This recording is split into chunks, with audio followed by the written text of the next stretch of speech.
Is this your new studio? It is. There's no posters behind you. Oh. It's not quite finished, John. It's really cold as well. So you know when you're cold and when you're tired, you feel cold. I'm really cold now because it not only am I tired, but it's actually cold outside. So we need to get you some more blankets up there. Yeah, more lagging. Yeah. This is Sheer Isolation. It's presented by Kieran Moore in Trowbridge and John Ponting in Cricklade. Hello, everybody. Welcome to Sheer Isolation. I am John in Cricklade in my usual spot, but Kieran Moore, he may be in Trowbridge, but he is in his new custom-built, loft-converted studio. I am. It's not quite finished. I'm just putting the finishing touches on it, but we're largely there. See, I reckon if you put on a black top that goes right up to your neck, you could pretend to be Holly from Red Dwarf. Yeah, I could. So, aging yourself there, John. The purpose of this show is to promote the local music and art scene across the west of England, and we'll play a couple of tracks and we will have a chat to a guest as usual. This week we're joined by Gerry Watkins, who's a Cirencester lad who runs the Moonlight Eclipse Project. That's a new good cause that's being set up to help homeless people, vulnerable people, low-income families, that kind of thing. But he's doing it he's fundraising by getting local bands to do music nights and raising funds that way. So I had a great chat with him. We'll play that interview out soon. Kieran, I am going to ask you my usual question. Have you been to any gigs this week? I know you have. What have you done this week? I had the most exceptional gig at the weekend with Carsick at the Trowbridge Town Hall. So that was insane. It was the first gig where we had loads of teenagers turn up, and it feels like we've just lit a fire. We kind of sparked the imagination somewhere. Carsick were, again, sensational. They're definitely a band that are going places. The two other bands on the bill were Slag Heap and Slug Puppy, both of them from Bristol, and they were also superb. And then Orchards were in Bristol at the Exchange. It's a strange night to do a gig on a Monday night, but they were absolutely sensational. I absolutely love that band. I haven't seen them yet until then, and they just blew me away. Unfortunately, I didn't get there early enough to catch the support bands. I literally left home at 7:30 and got to the venue just before they went on stage. So it's not like you to run late for things, mate. I used to be so on time. Since I got married, it's all gone downhill. I don't think that's the issue. Surely not. So I went to my first what I would class as a big gig in the last week. So I went to the Trinity Centre in Bristol to see Self-Esteem, who was supported by Phoebe Green and Margad. Any good? I got to do that role because it's a Welsh name. And the show, what a performance, guy! If you can get to see Self-Esteem, you've got to. She puts on such a show. Really tight, lots of choreography. Of course, and it's really, really smooth. Oh, amazing. Anyway, we should play a track, huh? Let's do it. You've picked one this week, John. I have picked a track from a songwriter called Elles Bailey. She's Bristol-based. She does rootsy Americana stuff. She's had a new album come out quite recently, which went up to number 42 in the UK album chart. But when you break it down into genre, she was number 2 in the Americana chart and number 1 in the blues chart. Amazing. Isn't that great? That is really cool. So the album's called Shining in the Half-Light, which is available in all the usual places. And this particular track is off that album, and it is called The Game.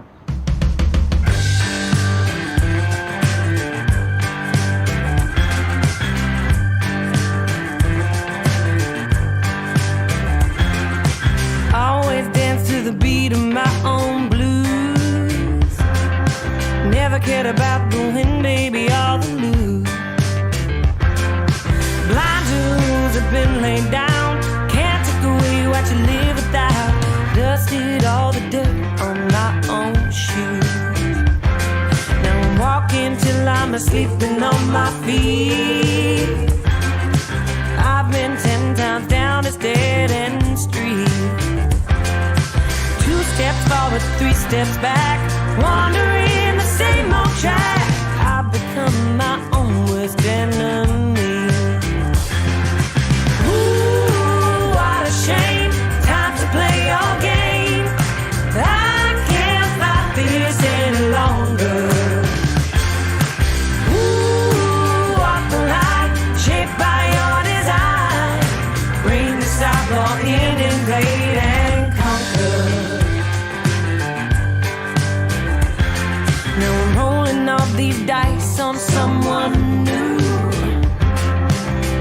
fight the snake, I see right through. Guaranteed a sure mistake. Every chance that I don't take leads me back to baby, it all on you. Ooh, what a shame. Time to play your game. I can't fight this any longer. Ooh, walk the line, shaped by your design. Bring this outlaw in, invade and conquer.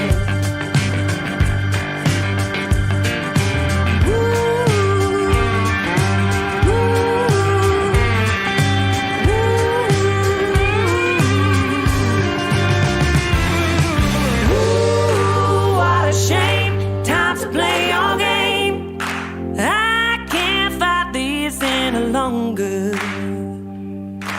Ooh, off the line, shaped by your design. Bring us out, oh yeah. Ooh, what a shame. Time to play your game. I can't fight this any longer. Na na na na na. Ooh, off the line, shaped by your design. Bring us out.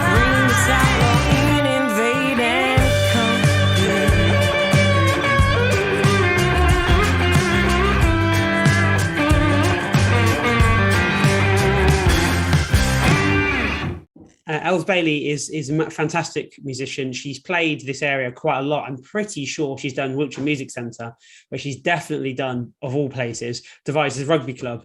And Mirko Pangrazzi used to do a lot of, he loves his blues, he used to do a lot of blues gigs at the rugby club. He even did a blues festival called Saddleback, and she played that. So absolutely wonderful musician. That is Elles Bailey. The track we just played is The Game. It's off her new album, which has been doing really well. And yeah, she's kind of been on the circuit for quite a few years, and she's one of those really hardworking musicians. She's always out gigging, she's always recording, she's always doing something to push her music. It seems like it's finally paying off for her, which is great news. That's great news. Over to you, Kieran. It's product placement time. It's sort of almost a uniform that you should wear band t-shirts on any given moment of your life. I'm wearing a sycophantic sheer t-shirt right now, but Carstic are in the venue on Saturday. I said to them, I'd like to buy a t-shirt. They're like, Kieran, no, just have a t-shirt. I was like, no, I've got to pay for it. He goes, no, Kieran, you've done so much for us, have a t-shirt. So I was like, okay, I'll have a t-shirt. And what's funny is it says Carstic in the font of Corona, the beer, for people with poor taste. And what kind of style are Carstic? I liken them to sort of Jamie T. So they're kind of like indie sort of indie punk kind of thing. It's quite a vague genre actually, because there's loads of bands like that. But I think Jamie T, but they almost have that slight rapped delivery or spoken word delivery. They do a lot of that in their songs, but they're just so damn catchy. You've got to be careful when you're typing Carstic into Google, though. You want to make sure you're attaching that to band or music or Bristol or something like that, just to you find what you're looking for. Find the correct one. With Self-Esteem on her little merch stand, she didn't have any vinyl, but she had cassettes, which I thought was cool. That's super hipster. That's super hipster. And she also had kind of like the size of a pocket-sized Bible, a booklet, which was kind of her diary going back years and years, but it was all typed up. And it was all lyrics from her song. So whenever she had an idea for a lyric, or whenever somebody had said something to her that inspired a song, she'd written it into this little book, and she was selling them as like as kind of something cool. An unrivaled insight, John. Yeah. Let's move on to this week's guest then. And so joining us on Sheer Isolation this week, we have Gerry Watkins. Now, he's been involved in local good causes around Cirencester and the Cotswolds for over 20 years, in particularly helping homeless, helping war veterans, and just any spare minute he has, he's just raising money in some form or another. His latest project is called Moonlight Eclipse, and it's basically going to be a token system. Instead of just giving money out to people, it's going to be a token that they can spend in specific shops around the Cotswolds. So we invited him on really because the way he's fundraising to get this going is by putting on gigs and events around Swindon, around Cirencester. and holding free music and then just taking donations from people actually in the venues. He had some really interesting things to say. So we'll head on over and have a chat to him. I started off with, I was a classic car enthusiast with the classic Mini. When it was actually genuinely small. Yeah. Because they're not small anymore, are they? They're massive. I wedged myself in there, believe me. But yeah, put the shows on, and then I have a band playing, and it was to raise money for homeless veterans at the time, and it just snowballed. It got more interested. I always liked my music. It got more into music taking over everything. So I enjoyed it more to put bands on and just raise money that way. So yeah, I've been lucky to, I know these bands are probably too old for you. You won't probably know them, you too. Bad Manners, Buster from Bad Manners, Secret Affair, who was it? Rankin Roger from The Beat, Pauline Blatz from Selector, people like that. Yeah, and then my friends decided to start up a girl band they named themselves the Sex Pistols, which then went on to Nancy and the Dolls. So it opened up doors with John Giggins from the Harlow White Music Festival and meeting people like that. So it grew as the time went on. So yeah, so it stems up, and I support the local bands who come and support me, up and down the country. They'll come and play a gig for me, and then I try to get them paid gigs elsewhere. So yeah, that's how I got into the music side of it, to raise money for different organizations. Well, one thing you mentioned to me as well was about, was it the Isle of Wight festival where you took a bus over? That's where the idea come from, John. It was it logged in my little pea brain while I was over there that John Giggins' turn went into a wine bar or gin bar. So it logged in my brain. And when I come back from the festival, there was an incident with a Cirencester young man in the Abbey grounds. While he was asleep in a tent, people decided to put petrol all over and set fire to him. So I thought, I want to carry on helping the homeless veterans, but how can I help the homeless within the community? So I looked at it and I thought, I'm going to get myself a double-decker bus and convert it. So that meant me, I didn't look at the prices until later on, and then saw one for $4,500. So I said, that's set my target. So I done my very first gig to raise money for that project in Swindon. And raised the $4,500. Then I went on to a well-known auction site and realised I've underpriced I needed more money to get a decent bus. So it was a case of bringing it down to the service station on the 419 by the Highwaymen, parked it up for 18 months while I stripped it, put events on to buy the materials and so forth. And then 18 months later, opened it up. Yeah, the idea behind all this converting was that it gave homeless people a safe space in the evenings, didn't it? Yes, it was solely to open up and look after them, and then obviously give them a safe, warm environment, and also to help them progress and get back into the rat race. And you've moved on now to this new concept called Moonlight Eclipse. So do you want to give us a bit of a rundown? This is another good cause for homeless people and low-income families, isn't it? Yeah, I'll just give you a rundown. I actually resigned from the Big Yellow Bus Project, which was the founder of the charity, then started a project called the Moonlight Eclipse Project, which is to help homeless people, vulnerable people and low-income people by any means I can raise funds to help them. Of course, that's tied with music. And then hopefully I was hoping to release a plastic token as a new currency where people can buy the tokens instead of giving homeless people money, so they can go into a couple of shops, purchase hot food and drinks. Your fundraising efforts are mostly involving putting on live music and raising money that way. And that's kind of been true all the way through your 20 odd years doing this, isn't it? You really rely on local bands and live music to raise money. Oh, I would just say, I don't want to say use, it's the wrong word. I will have youngsters playing, so that helps them get noticed and so forth. So it's a case of using. I use them, they use me, and it's worked for the 24 years. So it's up and down the country. It's not local, so I'll put an event on wherever I can raise funds. So it could be Wickham, it could be London, it could be anywhere. And people come, they have a good night, and obviously enjoy different type bands. I tried to put on a good selection at a time, so people is something there for everyone, and it works.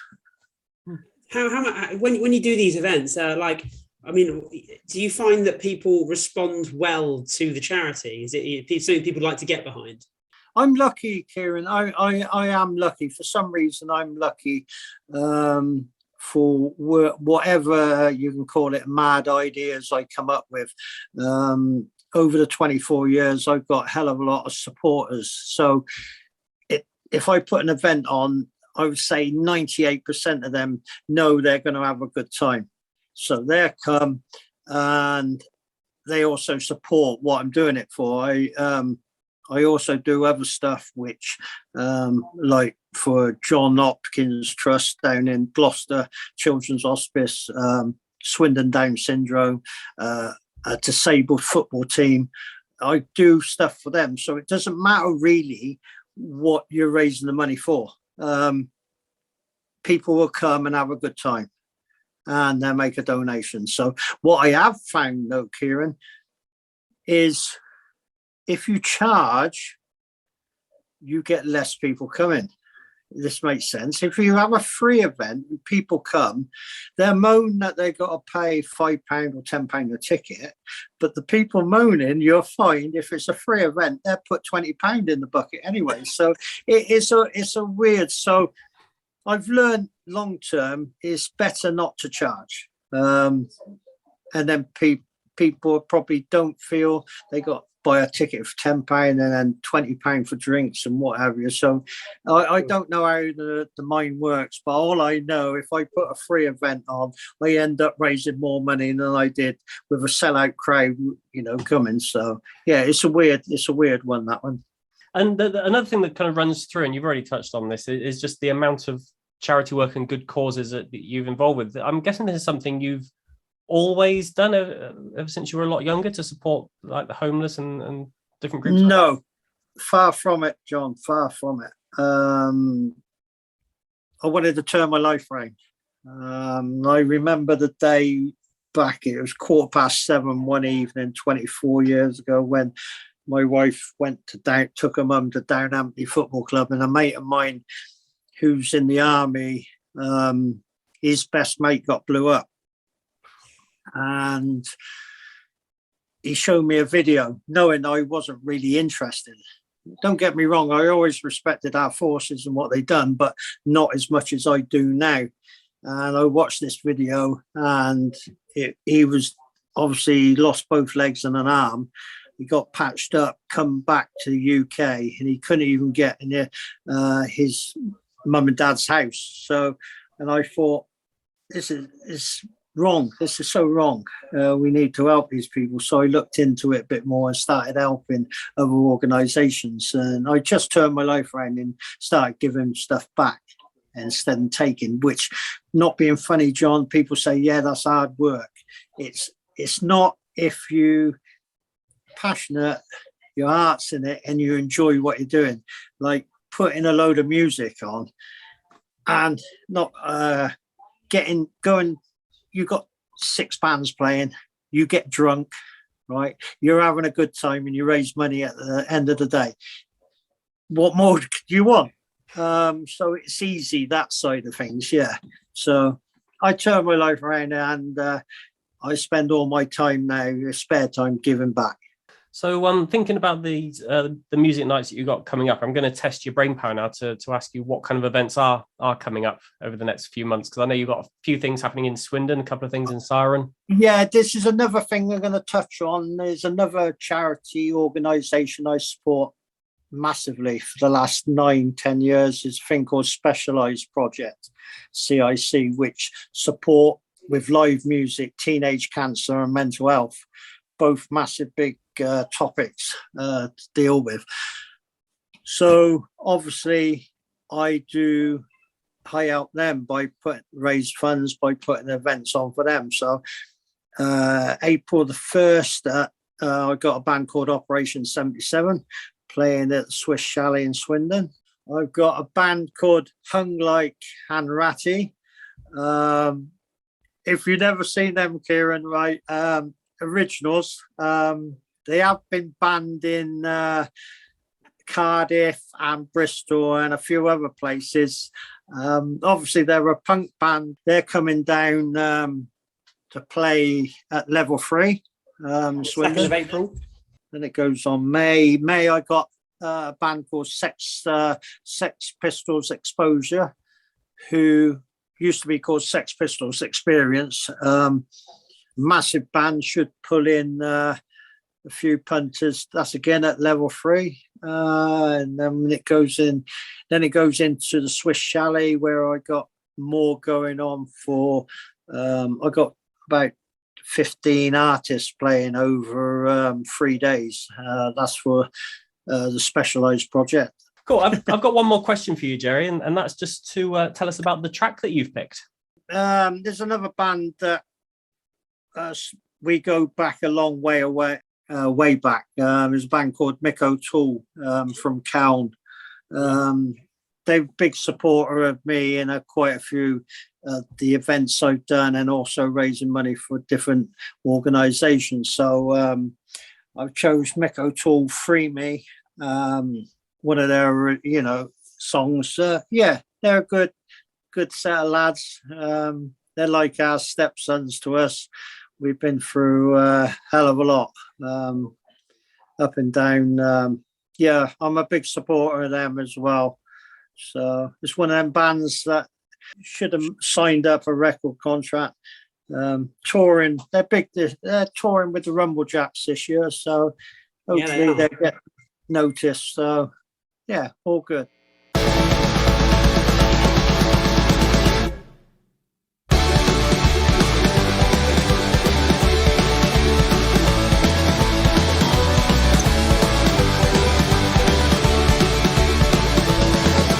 What you thought was best, after the worst. What you thought was blessed, I thought it curse. For better or worse, it's stuck in my head. I can't stop the voices, the feeling of dread.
Okay, we have just played Mick O'Toole. The track is Free Me. That was Gerry's choice. I think it's one of Kieran's favourites as well.